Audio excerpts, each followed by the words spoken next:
Bhavnagar national highway લગભગ ધોલેરા વટ્યા પછી વટામણની જે ટર્ન આવે છે ને ત્યાં મિત્રો ધ્યાન રાખજો. રોડની પોલ ખુલી ગઈ છે સરકારની.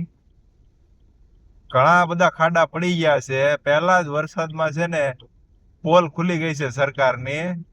ભાવનગર થી જે અમદાવાદ નેશનલ હાઈવે બનાવવામાં આવ્યો છે કે નહીં, એમાં અમે અમદાવાદ જઈએ છીએ. બહુ જ વરસાદ છે રોડ ઉપર.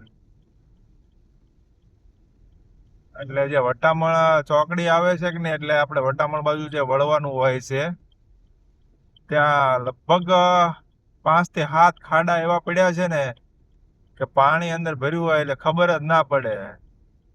એટલે જોઈને ગાડી હાંકવી.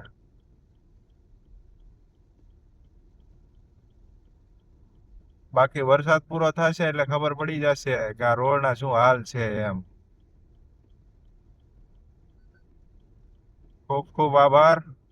વિડીયો જોવો, શેર કરો, બને તો લાઈક કરજો.